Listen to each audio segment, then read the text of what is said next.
Bonjour à tous et bienvenue sur ma chaîne YouTube, j'espère que vous allez bien. Aujourd'hui on se retrouve avec le traité de la protection magique paru aux éditions Secret d'Étoile que je remercie infiniment pour ce beau cadeau. En plus le colis était magnifique, il y avait une bougie, du sel, enfin des petites pierres roulées, c'était vraiment un très beau colis cadeau pour cette fin d'année. Du coup il vient de sortir, voilà, ce mois-ci, au début du mois de novembre si je ne dis pas de bêtises. Je vous l'ai présenté déjà sur Instagram il y a 2 jours je crois. Voilà, je vous ai fait un petit réel. C'est parti, on découvre la bête. Donc c'est un gros livre, comme vous pouvez le voir. La couverture est canonissime. Hop, hop là, il est canon. Voilà, il fait partie du coup, vous savez, de la grosse protection, de la grosse protection. Oui, de la grosse protection, de la grosse collection des traités justement, le traité des arts divinatoires et le traité des, je me souviens plus comment il s'appelle l'autre. Je l'ai dans la bibliothèque, qui vient de sortir d'ailleurs en collector. Voilà, le traité des usages de sorcières, je crois qu'il s'appelle. Voilà. Donc ici, on a un marque-page aligné au livre. Donc en partie 1, on va voir les bases de la pratique magique. En partie 2, les essentiels de la protection magique. Et en partie 3, les sorts et rituels de protection. Et pareil à la fin, regardez. Voilà, nous avons encore un marque-page pour bloquer vos pages avec les noms des autrices. Voilà, elles sont 5. Donc on retourne, car on retrouve Caroline Chermeux. Donc c'est Fleurs Sauvages officielles sur Instagram. On retrouve Rebecca des Guitares, donc c'est pareil sur Instagram, c'est ce même nom. Clarisse Parado, donc c'est sorcière moderne-.fr. Ensuite nous retrouvons Stéphanie Ribeiro, qui est Graine de sorcière. Je vous ai présenté son livre Sabbat, célébration de la nature récemment, qui est génial. Et Laure Vallée, donc c'est Atelier Aura, que je ne connaissais pas et que du coup je apprends à découvrir grâce à ce livre-ci. Allez, c'est parti, je vous en montre un peu plus. Hop là. Donc déjà, on a des très belles mises en page. À chaque fois, chez Secret d'Étoile, c'est très joli. Il y a une jolie police d'écriture, c'est coloré, on a de l'entête sur les côtés, enfin c'est vraiment joli. Donc le sommaire, on le découvre, on est sur un gros sommaire bien détaillé. Donc dans les bases de la pratique de magique, en gros, on va retrouver donc l'histoire de la sorcière. Qu'est-ce que la sorcellerie? Les clés de la sorcellerie, pratiquer la sorcellerie. Ensuite, dans les essentiels de la protection magique, on va retrouver la protection dans l'histoire. J'ai beaucoup aimé ce chapitre, vous le savez, moi je suis très histoire. Je suis très ancien temps, j'aime bien savoir comment ils utilisaient avant les utilisations, qu'on garde encore aujourd'hui à nos méthodes évidemment modernes. Les différents types de magie pour la protection, donc là on a différentes magies de protection, c'est hyper intéressant parce que du coup vous allez pouvoir en trouver une ou plusieurs qui vous correspondra. Ensuite, on a l'outil et matériel de protection, les incontournables, donc par exemple les bougies, les cristaux, les plantes et les herbes, et ainsi de suite. Les différents supports de protection. Donc on va retrouver en premier lieu les amulettes et les talismans, chose qu'on connaît quand même généralement le plus, on en entend parler depuis toujours. Les cercles de protection, d'ailleurs j'ai un superbe livre sur les cercles de protection qu'il faut que je vous présente, que je suis en train de lire et il est génial. Les paroles sacrées, les incantations magiques, les miroirs, les objets de protection. Ensuite on a les correspondances liées à la protection, donc les correspondances liées au temps, aux forces de l'univers, à la nature et aux objets magiques. Et ensuite, on rentre dans le vif du sujet et on va dans la partie sorts et rituels de protection. Donc pour soi-même, pour les objets, pour ceux que nous chérissons, donc par exemple apporter une protection pour un être cher, pour notre foyer, pour les voyages et les déplacements que vous êtes amenés à faire, pour la pratique magique.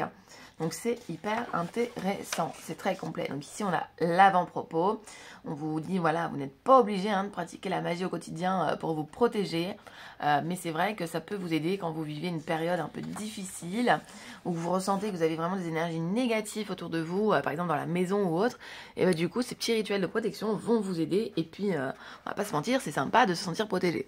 Et vous voyez là je vous ai sorti mes petites labradorites d'amour, en fait il aurait fallu que je mette mon téléphone comme ça, et pas comme ça pour que vous puissiez avoir les flashs sur vous, mais malheureusement mon trépied est cassé, voilà.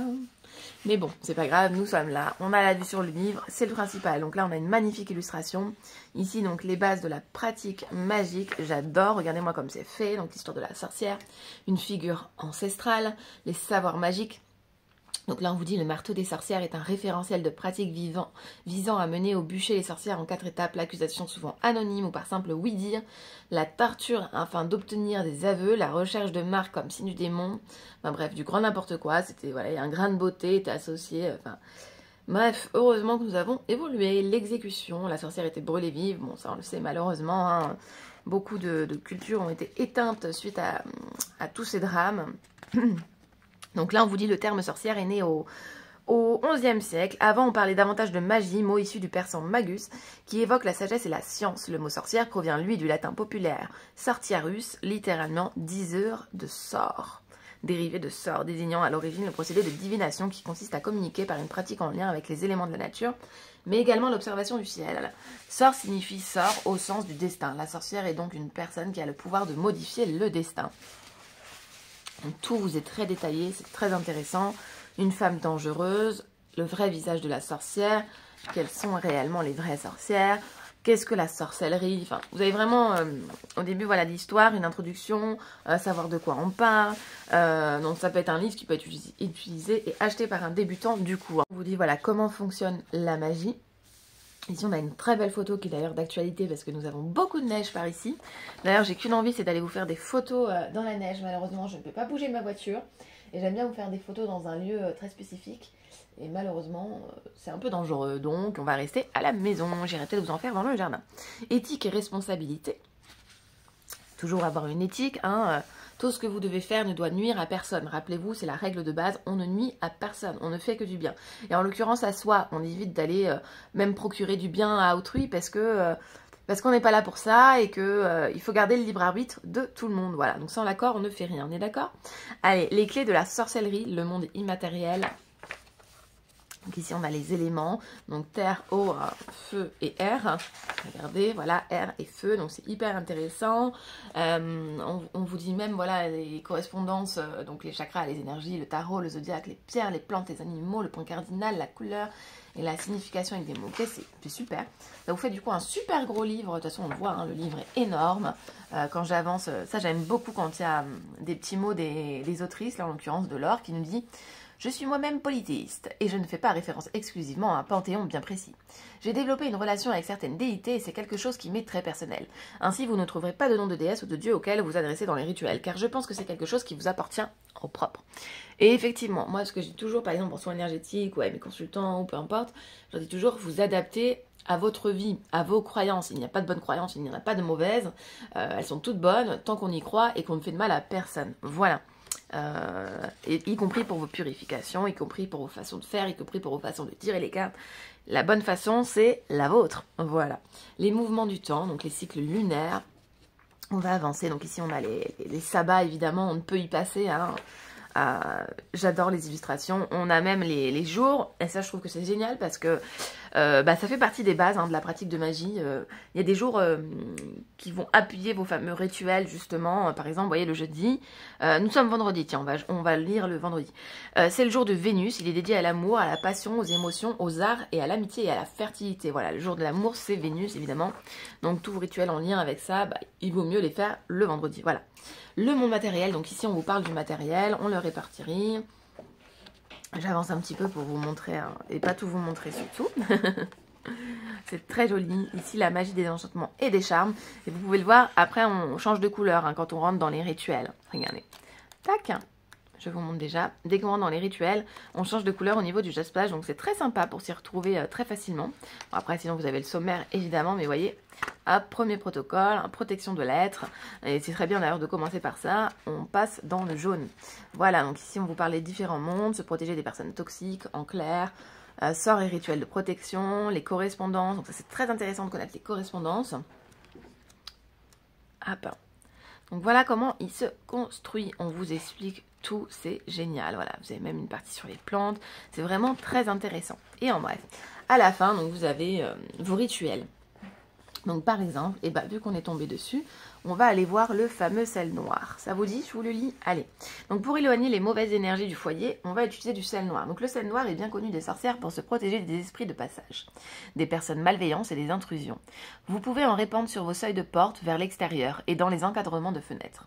En mettre dans un sachet pour qu'il absorbe les ondes négatives, ou en ajouter une pincée dans votre seau pour laver vos sols, ou dans l'eau de votre bain, pour vous donner un boost supplémentaire de protection. Moi, c'est souvent ce que je fais dans mon sol. Dans mon bac à serpillère, je mets souvent du sel ou de l'huile de lavande qui va venir purifier ma maison, et en plus, quand vous mettez de l'huile essentielle de lavande, ça sent bon après, donc c'est très agréable. Donc, les ingrédients qu'il vous faut et le matériel, donc un mortier et un pilon, du gros sel, des coquilles d'œufs, des cendres d'encens, quelques grains noirs de poivre noir et des petites tourmalines noires. Temporalité. en lune décroissante le samedi de préférence. Voilà. Donc ce qui est bien, c'est que vous voyez là, vous avez en plus une temporalité pour ce rituel-ci. Donc on vous dit, veuillez au préalable à ce que les coquilles d'œufs soient propres et sèches. Et chargez tous vos ingrédients un à un en gardant clairement à l'esprit votre intention. Donc évidemment, avant tout début de rituel, on commence par une intention, hein, c'est mieux. Broyez dans le mortier les grains de poivre ainsi que les coquilles d'œufs. En plus, c'est très agréable à faire, je trouve, de broyer dans le mortier. Je sais pas vous, moi j'aime bien. Ajoutez des cendres d'encens, le gros sel et les tourmalines mélangés dans le sens inverse des aiguilles d'une montre en visualisant que les mauvaises intentions sont repoussées par votre préparation. Vous pouvez y rajouter vos cendres d'encens au fur et à mesure pour réactiver votre sel noir et les renforcer régulièrement. Voilà pour ces rituels, donc vous voyez c'est assez simple. L'eau purificatrice, toujours avec des belles photos. Ici vous avez même une petite incantation et ça j'aime beaucoup. Là aussi vous voyez coupe de protection avec l'incantation toujours à réciter. On les récite d'ailleurs souvent 3 fois, hein. Il y a une petite règle de 3. Tac tac tac, gardien du seuil, rituel vibratoire. Bon évidemment je ne les ai pas tous faits, de toute façon je ne les ferai pas tous. J'espère ne pas avoir besoin de tous, vous voyez ce que je veux dire. Apporter la joie dans votre foyer, celui-ci je vais le faire parce que bon bah... Si on peut avoir un foyer joyeux, c'est génial. Purification de la maison. Déposer les soucis de la journée, c'est très agréable. Ça, voilà, de venir le soir, se laver de ses fardeaux et se laver de ses ennuis, voilà. Et c'est pour ça qu'effectivement, mettre du sel dans votre bain, c'est très intéressant. C'est revigorant et puis ça va vous purifier. Voilà, bouteille de sorcière. Et après, il y a quelque chose de tout bête aussi à faire. Vous purifiez au Palo Santo, vous demandez à votre conjoint, votre enfant, peu importe qui, de vous purifier et vous tournez autour de ce Palo Santo, enfin la personne tourne autour de vous, en vous purifiant, voilà, en vous lavant de toutes les énergies négatives qui ne vous appartiennent pas. Protection du jardin et du potager. Tiens, je pense à toi, mon cher tarot de Mika, si tu passes par là. Pour ton futur potager. Protection de la cuisine, chaîne de protection des fenêtres, vous voyez c'est génial, spray pour vivre, pareil celui-ci il faut que je le teste. Moi j'ai juste un petit problème, je suis allergique au vinaigre, ça me provoque comme des crises d'asthme, c'est terrible. Mais bon malheureusement on est obligé d'en utiliser pour le ménage, j'ai pas trouvé autre chose qui fonctionne aussi bien. Purification d'un lieu avec un miroir, oh là là, moi je sais que j'ai des miroirs, j'adore les miroirs. Même si je sais qu'il y en a qui disent beaucoup, oui, il y a du passage. Alors par contre, je les place au bon endroit. Hein. Je sais que voilà, faut pas en mettre en face de la porte d'entrée, que c'est pas bon. Je sais qu'il faut pas en mettre en face du lit. Donc j'en ai un en face de moi, mais pas totalement en face. Enfin, vous voyez, je fais attention quand même. Normalement, on dit pareil qu'il faut pas en avoir dans la chambre. Bon, écoutez, moi j'en ai au moins 6 dans ma chambre. Et je dors, hein, donc bon. Après, ça, c'est différent de chacun. Protection de l'espace de travail. Moi j'adore les miroirs, c'est comme ça. Et puis j'en ai des très vieux qui viennent d'ailleurs. Bon, je les ai purifiés, écoutez, j'ai pas de problème là-dessus. Voilà, pour les voyages, donc ça c'est hyper intéressant. Moi je m'amène mon petit hôtel en vacances. Bon, évidemment un petit, je fais pas des grandes tablées comme j'ai à la maison. Mais je m'amène mes petites pierres, mon petit papier d'Arménie, enfin voilà. Pour me sentir bien partout où je vais. Voilà pour ce magnifique livre. Regardez-moi comme c'est beau, les photos sont magnifiques. Il y a de quoi faire en purification, vous voyez, c'est incroyable tout ce qu'il y a. Voilà, voilà. Et bien écoutez, j'espère que cette vidéo vous aura plu. Moi, je suis trop contente. Il est au prix donc de 32 €. Je vous lis quand même l'arrière. Donc, à vous, sorcières et sorciers en devenir ou avertis. Dans ce traité de savoirs ancestraux, venez puiser sorts, rituels et autres sortilèges pour maîtriser l'art subtil de la protection magique. Zoup! Ensuite, on vous dit...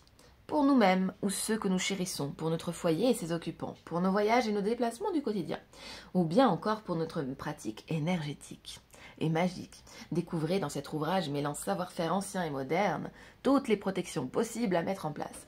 On retrouve dedans 125 sorts et rituels pour vous protéger au quotidien dans tous les domaines de votre vie. Voilà pour celui-ci. Eh bien écoutez, je vous fais de gros bisous et je vous dis à très vite. Dites-moi en commentaire si vous intéresse, si vous l'avez déjà, si vous avez des méthodes en particulier de purification. Je serais curieuse de les découvrir avec vous et de partager ça avec vous. Des gros bisous.